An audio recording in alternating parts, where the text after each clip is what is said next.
2 দিনের পরিপূর্ণ চেষ্টায় অবশেষে আমরা এসেই পড়লাম সেই সিজনের শুরু, সর্বপ্রথম সরিষার মাঠ।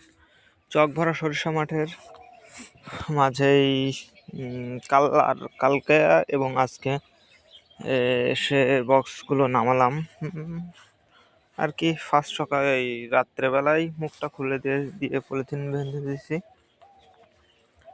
দেখা যাক আমাদের এখন সাংসারিক যে ম্যাচের যে জিনিসপত্রগুলো এখনো গোছানো হয় নাই, বা আশেপাশে হয়তো বাসাও নাই, বাসাও নেওয়া হবে না।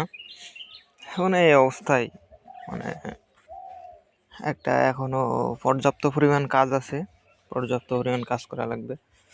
আর রাত্রে আর কি থাকার জন্য একটা বক্স দিয়ে সাইডে করা হয়েছিল। দেখেন সব ফ্রি আছে, সেটা আর না দেখাই। এই তো আর কি সার্বিক পরিবেশ যাচ্ছে কবেই আর কি।